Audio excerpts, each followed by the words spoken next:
के बादशाह हमारे हैं हम तो रामचंद्र भगवान की, श्री बागेश्वर बालाजी महाराज की, श्री सन्यासी बाबा की, दरबार की, चमटा वाले बाबा की, समाधि वाले बाबा की, श्री सीताराम नाम भगवान की, पूज्यपाद श्री दादा गुरुजी महाराज की, जगत गुरु भगवान की, बागेश्वर धाम की दिव्य शक्तियों की, सब संतन की, अपने अपने माता पिता की, अपने अपने गुरु गोविंद की। नमः पार्वती पतये। हर हर हर हर हर हर। भारत हिंदू राष्ट्र की, भारत हिंदू राष्ट्र की, भारत हिंदू राष्ट्र की। सभी लोग दोनों हाथ जोड़ लें और हाथ जोड़ने के बाद बोलेंगे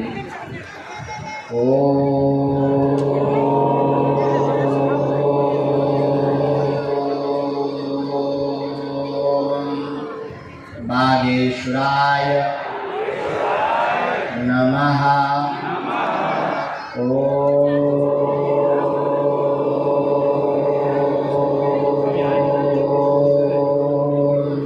हम हनुमते नमः। ओम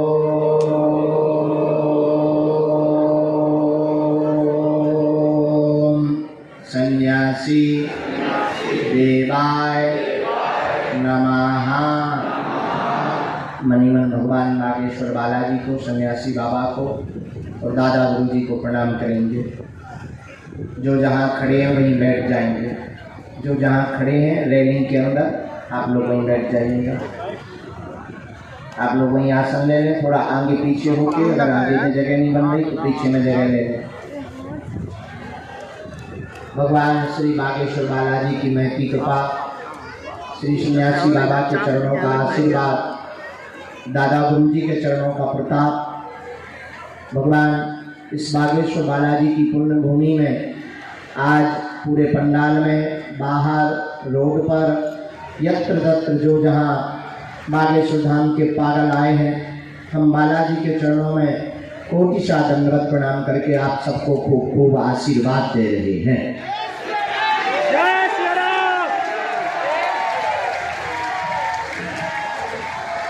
आप सबका मंगल हो, आप सब पर बालाजी की कृपा हो। तो जो भी मन में मनोभाव लेकर, प्रश्न लेकर आप भगवान बागेश्वर बालाजी के चरणों में आए हैं, बागेश्वर बालाजी के दरबार में आए हैं, जाओ, तुम्हारे ऊपर बालाजी ऐसी कृपा करें कि तुम्हारी अर्जी स्वीकार हो जाए। तो जाओ, तुम्हारी अलाय बलाय भग जावे। और जाओ, तुम जो भी मनोकामना लेकर के आए हो वो पूर्ण हो जावे। और जाओ, तुम्हारी खाली झोली भी भर जावे और तुम्हारे जीवन में भगवान बागेश्वर बालाजी की भक्ति आ जावे। आज 3 दिवसीय दिव्य दरबार का पहला दिन है। हमारी घड़ी के 10 बज चुके हैं। समय के हम पक्के हैं और हम अपने समय पर आ चुके हैं। वो बात अलग है कि तुम लोग लेट हो, लेकिन हम टाइम के बहुत पक्के हैं। हमने कल कह दिया था कि 10 बजे दरबार लगाएंगे। 10 मतलब बस।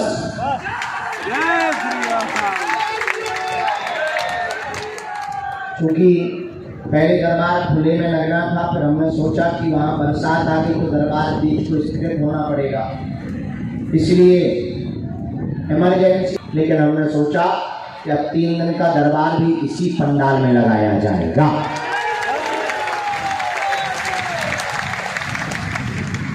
बनता चला जा रहा है, निर्माण की ओर अग्रसर है। और ये पूरा पंडाल कथा के लिए नहीं है, ना दरबार के लिए, ये पूरा अन्नपूर्णा सेटअप बनाया गया है। इस पूरे में बैठकर रेलिंग से लोग आकर यहाँ मंच के पास से प्रसाद लेंगे, भोजन प्रसाद की वहाँ से थाली उठाएंगे, यहाँ से आप प्रसाद लेंगे, यहाँ से आप अंदर होकर के जैसे बैठे हो लाइनों में बैठ करके भोजन पाएंगे। पीछे जहाँ अभी लोग खड़े हैं यहाँ सब्जी बनेगी। तो अन्नपूर्णा क्षेत्र बनाया गया है, पर हमने सोचा 3 और 4 तारीख का दरबार, 3 और 4 तारीख के उत्सव तो ठीक है, 29, 30, 1 में कल का दरबार तो वहीं हॉल में भूतों का लग गया था। कुछ भूत यहाँ बचे दिख रहे हैं।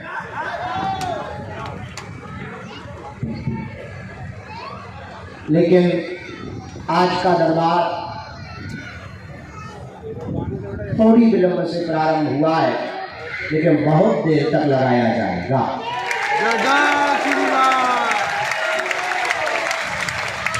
ताकि भगवान बागेश्वर बालाजी के चरणों में ज़्यादा से ज़्यादा लोगों की अर्जी स्वीकार हो जाए। सामूहिक अर्जी तो सबकी लगाई जाएगी, परंतु सन्यासी बाबा की प्रेरणा अनुसार जिनको बुलाया जाएगा, जिनके लिए सन्यासी बाबा आज्ञा देंगे, आपको हम बहुत विनम्रता पूर्वक प्रार्थना करें, आप हो जाना, मतलब आपकी जिंदगी में एक नई ऊर्जा, नई क्रांति, नया अध्याय लिखने वाला है। कलयुग में हनुमान जी के समान कोई दूसरा देवता नहीं, और आज तक का इतिहास है।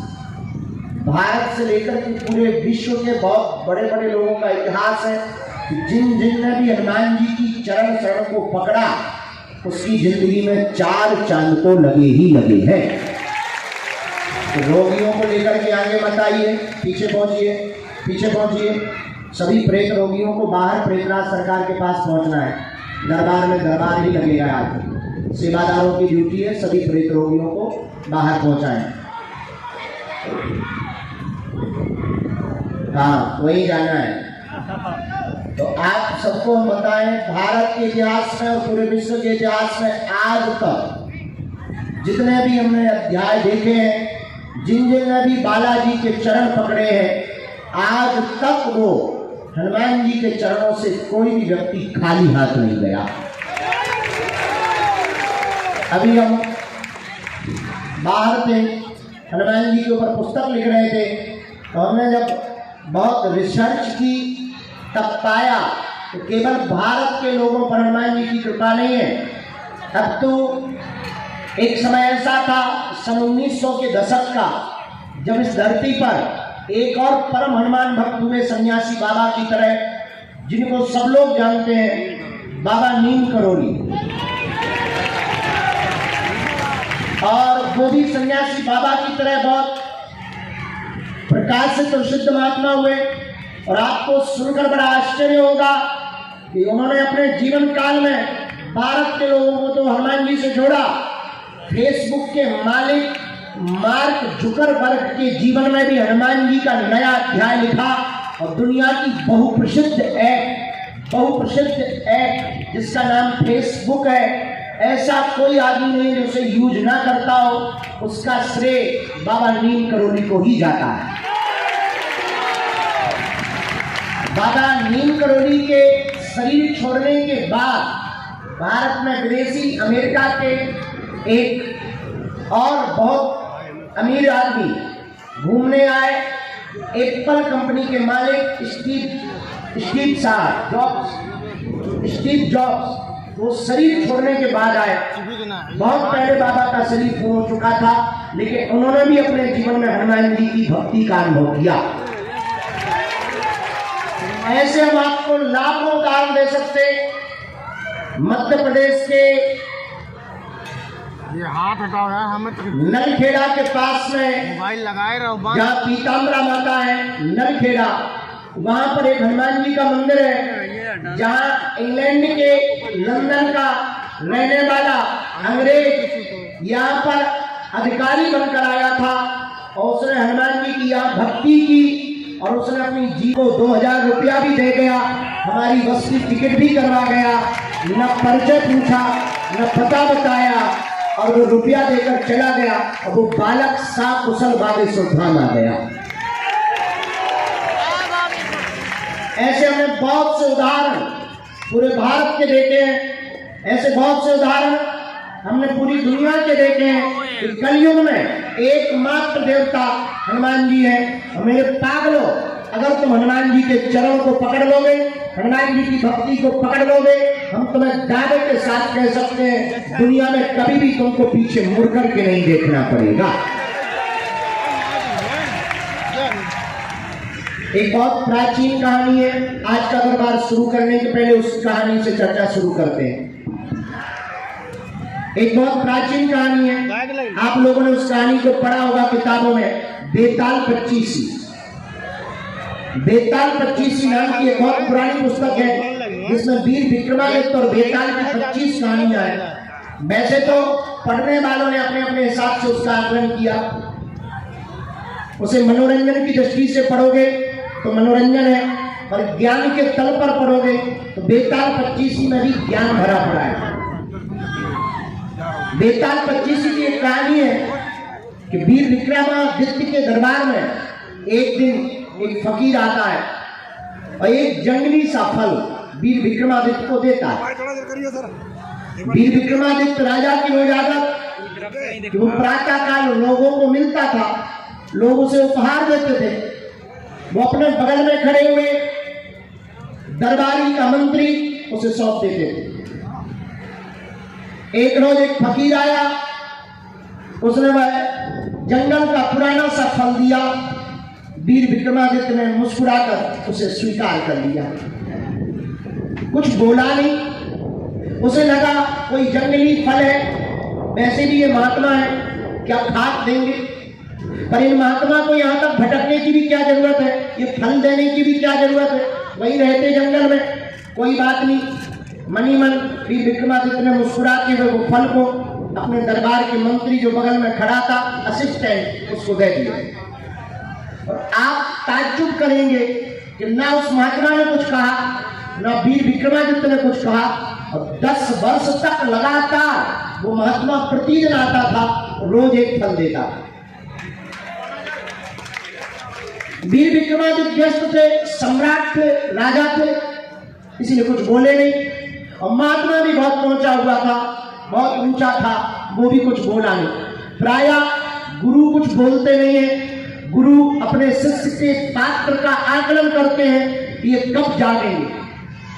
और तुम्हारी जिंदगी भी ठीक राजा वीर विक्रमादित्य की तरह है कि गुरु तुम्हारे सामने बहुत से शब्दों का फल देता है, लेकिन तुम होश में ही नहीं हो, तुम खुमारी में हो।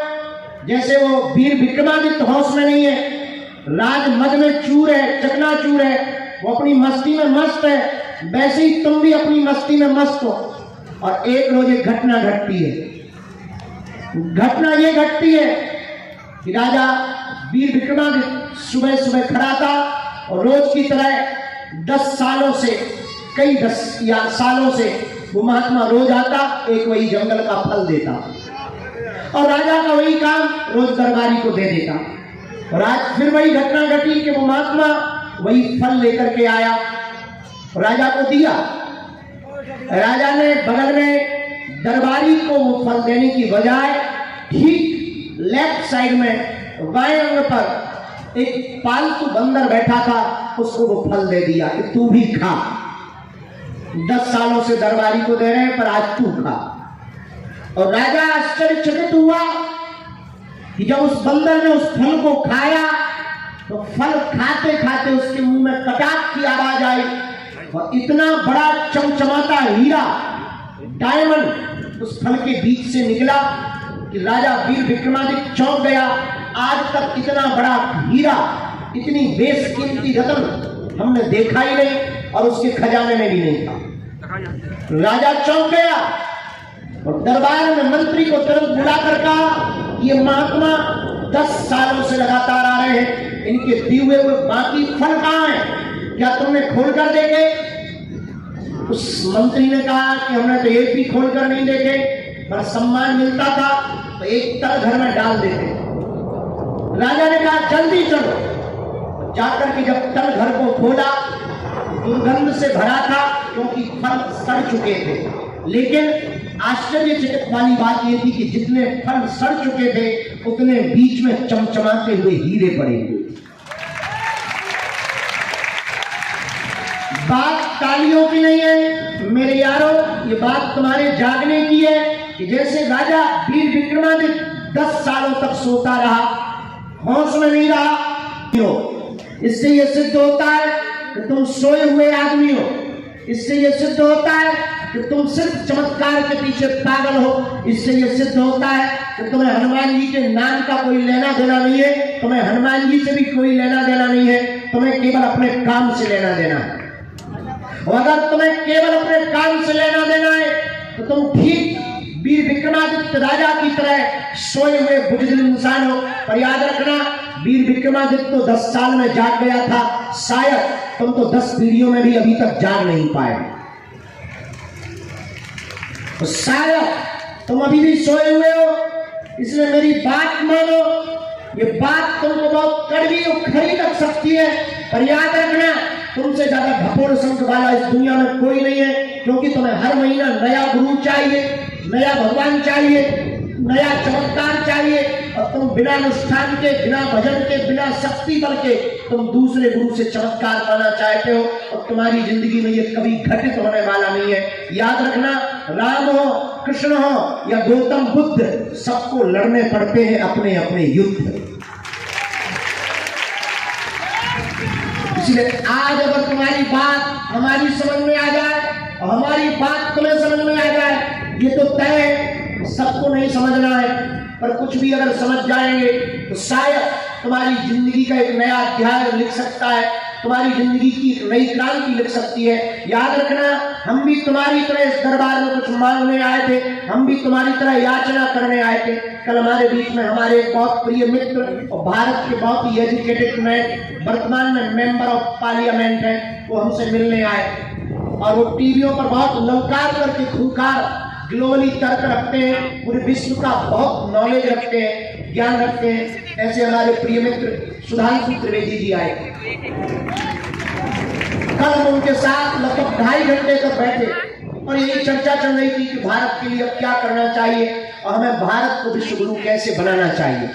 और हम दोनों मिलकर के बहुत कुछ घर्षण कर रहे थे, बहुत कुछ चर्चा कर रहे थे। तब हमने उनको बातों बातों में मंदिर पर ले गए। हमने कहा अगर तुम्हारी रजा हो मैं तुम्हारे साथ मंदिर जाना चाहता हूँ। हमने दर्शन भी नहीं किए थे, कल आए थे और दरबार में बैठ गए थे। उनके साथ मंदिर पर चढ़े। मंदिर पर जैसे ही चढ़े तो उन्होंने अचानक मुझसे पूछा कि यहाँ का राज क्या है और तुम्हारी जिंदगी में कब घटना घटी, प्रिय बताने की कृपा करें। हमने कहा मित्र, हमारी जिंदगी में 3 दिन से भोजन नहीं हुआ, पिताजी कुछ करते नहीं है। हमारी माँ ने हमें सिखा के भेजा था कि तुम्हारे दादा गुरुजी बहुत पहुंचे हुए इंसान है, चमत्कारी है, वो आंख बंद करके कुछ भी बता देते हैं। जरा जाओ, पूछ के आओ, जमीन का गड़ा हुआ अगर धन बता दे तो मजा आ जाएगा। और हम भी तुम्हारी तरह गए तो हमने कल अपने मित्र को कहा, तो प्रिय मित्र, हमने अपने दादाजी से कहा, 9 वर्ष के थे हम, कि आपके पास तो बहुत बड़े बड़े एजुकेटेड लोग, बहुत बड़े बड़े, उस जमाने में एम्बेसडर का जमाना था, एम्बेसडर से बड़े बड़े IAS IPS और वर्तमान में भी उनके समय के जुड़े हुए जजेस, जुडिशरी के लोग आते थे। तो हमने कहा कि हमारी हालत बहुत बेकार है और हमने सुना है कि तुम जानते हो चमत्कार है, हम तुम्हारे नाती है, कुछ बताओ, जमीन का गड़ा हुआ धन, कुछ मजा आ जाए। तो दादा गुरु ने हंसते हुए कहा कि रात को आना। हमने माँ को जाके कहा कि बात बन गई, रात का समय मिला। और हमारे पिताजी तो हमसे बड़े वाले लालची, हमारे पिताजी बोले फावड़ा ले लो। हमने कहा तसला भी तो चाहिए, घर पे फावड़ा भी नहीं, तसला भी नहीं, पड़ोसी के घर से रख लिया।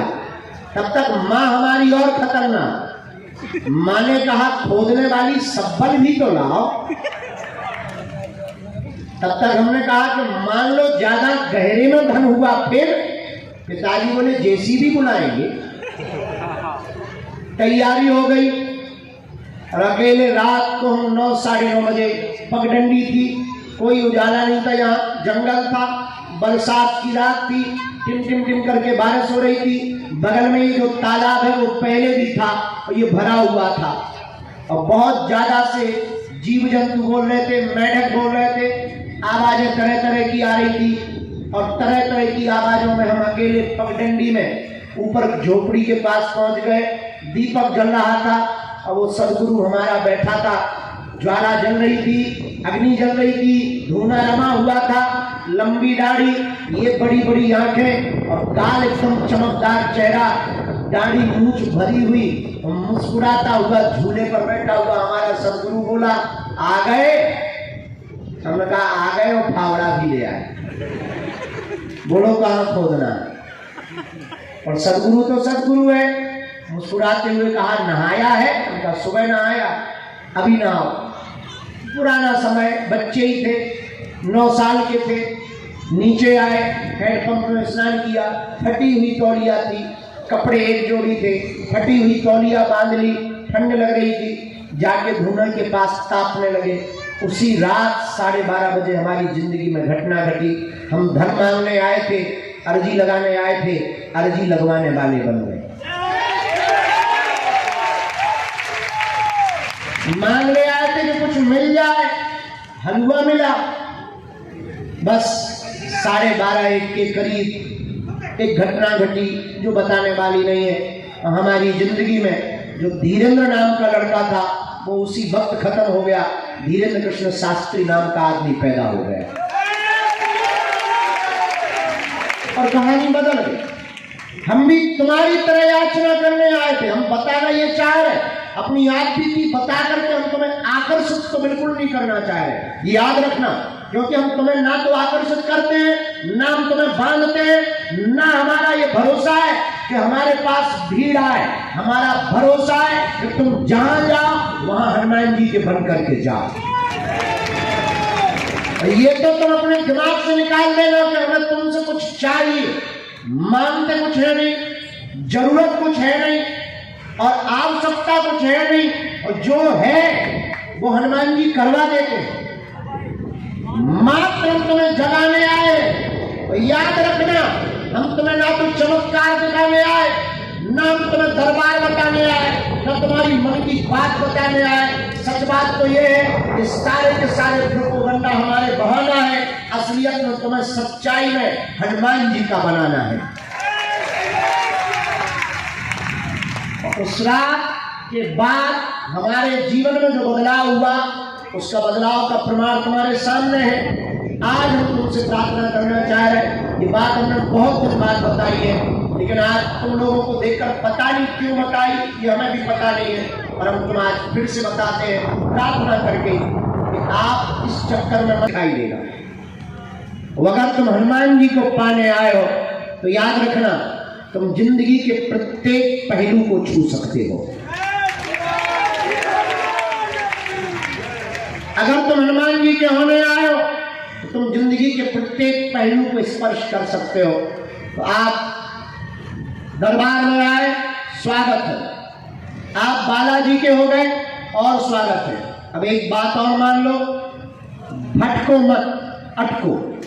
और भटकने का ये भी मतलब नहीं कि तुम बागेश्वर धाम आओ। हम आदमी बहुत स्पष्टवादी, हम तुम्हें बागेश्वर धाम भी नहीं बुलाना चाहते। इस भरोसे में भी मत रहना कि हम तुम्हें बागेश्वर धाम बुलाना चाहते हैं। हम तुम्हारे जीवन में ऐसा कुछ बदलाव करना चाहते हैं कि तुम जहां रहो वहां बागेश्वर धाम हो। अब तुम जहां जियो वहां बात जियो, और तुम जहां जाओ तुम्हारे साथ साथ सन्यासी बाबा जाए। हम तुमको बागेश्वर धाम भी नहीं बुलाना चाहते। हाँ, ये तुम्हारी ताकत नहीं है कि इनका होने के बाद तुम अपने आप को रोक लो, ये बात अलग है। कि अगर तुमको इनसे मोहब्बत हो गई तो फिर तुम्हारी दम नहीं तो तुम रोक लो। हम अक्सर अभी एक आदमी को बोल रहे थे, बहुत बुद्धिमान आदमी था, उसको हमने कहा कि जिसने हमको जाना नहीं उसका तो नहीं हम कह सकते, बस दो बातें हैं, आप हमको जान लोगे समझ लोगे तो दो बातें निकलेंगी, या तो तुम हमारे हो जाओगे अपने या दुश्मन, और तो कुछ हो नहीं सकता। या तो तुम हमारे प्रेमी होगे या तुम हमारे दुश्मन होगे, दो में से कोई तीसरा रास्ता नहीं। इसलिए मेरे पागलों, आज की बात बहुत कान खोल करके अपने जीवन में लेकर के जाना। आज तक इस भारत में तथाकथित लोगों ने भूत पकड़ाए हैं, हम भारत के लोगों को भगवान पकड़ा करके जाएंगे। और एक बात बहुत गंभीरता से, आजकल बाबाओं की भी बाढ़ आ गई। हमें बाबाओं से दिक्कत नहीं है, दिक्कत हमें तुमसे कि तुम कब किसको बाबा बना बैठे। बाबाओं से हमारा कोई विरोध नहीं है, हमारा विरोध तुमसे है कि तुम इतने बड़े वाले बदमाश हो कि तुम्हें हर महीना नया बाबा चाहिए। कहीं छड़ी वाला चाहिए, कहीं डमरू वाला चाहिए, हमारे जैसा मुद्दा वाला चाहिए। अब तो केवल कट्टा बंदूक वाले भर बचे हैं, बाकी सब आ गए। तो हम प्रार्थना कर रहे हैं कि आप हमारे भी चक्कर में मत पड़ो, हमारी भक्ति हमें काम आएगी, तुम्हें नहीं आ सकती। हम भोजन करेंगे हमारा समझा, गुरु कृपा से जाना, गुरु कृपा से समझा। हम श्रेष्ठ नहीं है, लेकिन हम तुमको जगाना चाहते हैं कि तुम हमारे भी चक्कर में मत पड़ो, तुम हमारे भी पीछे मत पड़ो। हम जिनके पीछे पड़े हैं तुम भी उन्हीं बालाजी के पीछे पड़ो। जिनसे हमने पाया तुम भी उनसे पाओ। ट्रांसफार्मर में कनेक्शन लेने की बजाय पावर हाउस से ही जुड़ो। ट्रांसफार्मर की तो लाइट जा सकती है, पावर हाउस तो 24 आवर्स चालू रहता है। तो हम तो ट्रांसफार्मर, पावर हाउस तो बागेश्वर बालाजी, तो उनके हो जाओ, उनकी शरण पकड़ो, नियम का पालन करो, देसी करो। हाँ, इतनी बात तय है जो माइक से हम दरबार में दावे के साथ हर बार बोलते, पुनः बोल रहे हैं। इस कलयुग में लगातार सनातन धर्म के ऊपर उंगली उठाई जा रही थी, लगातार धर्म विरोधी लोग नीचा दिखाए जा रहे थे, उनके मुंह पर तमाचा मारने के लिए ही बागेश्वर बालाजी का दरबार लगाया गया। और क्या भारत, क्या देश, क्या देश, अभी तो हम चिंचम चाइचम की जगह पे हुआ है, जहां चिंचम चाइचम करते हैं उनसे भी हमने कह दिया करो शंकर जी का अभिषेक, खटली के बड़े हरो। हम आपको बताना ये चाह रहे कि अगर आप हनुमान जी के हो गए तो लौटकर पीछे मुड़कर देखने की आवश्यकता नहीं है। तुम पे कोई हमारी बातों का ज्यादा फर्क नहीं पड़ना है, क्योंकि तुम 1 घंटा बाद चिल्लाने ही वाले हो कि पर्चा कब बनेगा। तुम बोलने ही वाले हो कि हमारे बाप का नाम बताओ, हमारी अर्जी लगाओ, लौट घूम फिर करके तुम यहीं आने, और हम भी तुमसे बड़े वाले बदमाश है, परिचय बनाने वाले। हम भी प्रवचन देकर जाने वाले नहीं है, हम भी परिचय बनाने वाले हैं। पर अगर समझ आ जाए तो अच्छी बात है, अगर हमारी बात समझ आ जाएगी तो नया अध्याय तुम्हारी जिंदगी का शुरू हो जाएगा, नई क्रांति तुम्हारी जिंदगी में आ सकती है। नहीं आएगी तो जय बजरंगबली की। हाँ, ये तय है, हम तुम्हारा पीछा नहीं छोड़ेंगे, हम तो तुम्हारे पीछे ही पड़े रहेंगे। तो जब तक तुम हनुमान जी के नहीं हो जाओगे तब तक तुम्हारे पीछे पड़े रहेंगे। और हाँ, एक और सुन लो, जहां जाओगे हम किसी के थ्रू से ही तुम्हें मिलेंगे, चाहे मोबाइल पे मिले, चाहे टीवी पे मिले, चाहे कथा के द्वारा मिले, चाहे तुम्हारे मित्र के द्वारा। जिनके चक्कर में हम पड़े उन बालाजी के चक्कर में पड़ रहे हैं। दूसरी शर्त, लहसुन प्याज मांस मुद्रा बंद करके पेशी शुरू कर देना। और तीसरी शर्त, जब भी बालाजी के सामने जाना, सन्यासी बाबा के पास जाकर कहना तुम हमारे और हम तुम्हारे। उसके बाद जय जय। कौन कौन मानेगा तीनों बातें? पक्का पक्का पक्का? तो हम भी एक वचन देते हैं, आज से तुम्हारी समस्या तुम्हारी नहीं है, हमारे बागेश्वर बालाजी की है। आप तो नियम शुरू कर दो, लहसुन प्याज मांस मुद्रा बंद। बागेश्वर धाम पर पर्चा की महिमा नहीं है, बालाजी की चर्चा की महिमा है। किसकी महिमा है? लहसुन प्याज मांस मुद्रा बंद कर दो, महीने में एक बार, 15 दिन में एक बार, 2 महीने में एक बार, जब समय मिले पेशी करना प्रारंभ कर दो। हम तुम्हें वचन देकर के कहते हैं, लौट करके तुम्हें कभी जिंदगी में पीछे मुड़ करके नहीं देखना पड़ेगा। लेकिन कुछ पाने के लिए कुछ खोना है तो, और तुम सोचो कि हम नियम भी ना करें, 6 दिन पिए पौधा, मंगलवार को करें जय हनुमान ज्ञान सागर ठटरी के बारे न कटा। क्या हनुमान जी घर के कक्का है कि तुम 6 दिन पौधा पियो, मंगलवार को जय हनुमान ज्ञान सागर करो? लूअर के लाए हनुमान जी की बालाजी की कृपा पाने के लिए नियम का पालन तो करना ही पड़ेगा। क्या क्या नियम है? लहसुन प्याज मांस मुद्रा बंद, महीने में एक बार। दूर रहते हो 2 महीने में, और दूर रहते हो 5 महीने में एक बार भी तुम पेशी शुरू कर दो। अच्छा, पेशी क्या है? आना। आना क्यों? हनुमान जी तो सब जगह हैं गुरु जी, अपने बगल वाले हनुमान जी के पास चले जाएंगे, खर्चा किराया बच जाएगा। बात सही है बेटा, हवा तो सब जगह है, और कूलर के सामने क्यों बैठते हो? हवा सब जगह है, और तुम पंखे के नीचे क्यों बैठते हो? क्यों बिजली चला रहे? हवा तो सब जगह है, क्यों हवा कर रहे? क्योंकि हवा तो सब जगह है, पर जो बिजली चलाता है उसको ज्यादा हवा लगती है। उसी प्रकार बालाजी सब जगह है, संत जहां तपस्या करते, बागेश्वर धाम की, सन्यासी बाबा की, दरबार की। सब लोग मन में राम नाम का जप करें। अब हम दरबार शुरू कर रहे हैं, तब तक चाय मंगवा दो भैया, यार न कटा। तो हम चाय पी के दरबार शुरू कर रहे हैं, और आज भी दरबार लगेगा, कल भी लगेगा, परसों पुरानी पेशी का दरबार लगेगा, 3 और 4 तारीख को दरबार नहीं लगेगा, क्योंकि उत्सव होना है, अखंड रामायण होनी है। 3 और 4 तारीख को हमने नया प्लान बना लिया। बताओ क्या बनाया? बता, पहले बता। हमारा हैप्पी वाला बर्थडे है, तुम हमें गिफ्ट दोगे, हमने तुम्हारे लिए बना लिया कि हम तुम्हें पूरी खवाएंगे, लाइन से एक एक करके तुमको मिलेंगे। तुमसे मिलने का गिफ्ट हमने कर दिया, ये वाला गिफ्ट हम दे देंगे। और हम दे भी क्या सकते हैं? बालाजी का आशीर्वाद, और मिल ही सकते हैं, और पूरी खववा सकते हैं। हम सोच रहे हैं कुछ नया और बनवाएं, अभी तो पूरी खववाएंगे।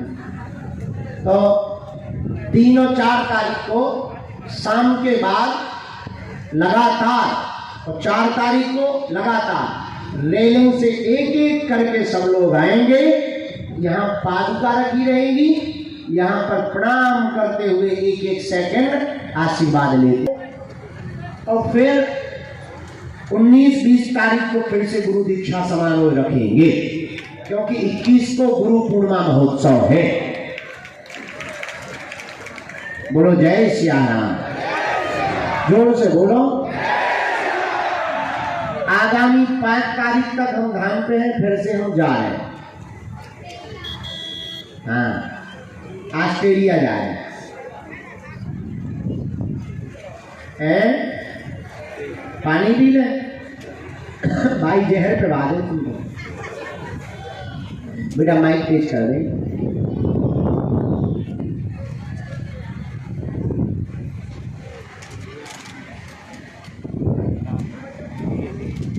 लो भाई हमने पी लो, अब जहर भेज दो तो। रामचंद्र भगवान की आगामी गुरु पूर्णिमा उत्सव बड़ा भव्य और दिव्य मनाया जाएगा। 21 तारीख को गुरु पूर्णिमा उत्सव मनाया जाएगा। बोलो जय सिया राम, जोर से बोलो हर हर। अब सब जानकारी दे दी हमने, अब दरबार शुरू करें। जल्दी तो नहीं है तुम्हें, हमें कौन सा जो तुम सुन सको, क्योंकि ऐसा दुनिया में कोई आदमी नहीं जिसका कोई कांड ना हो।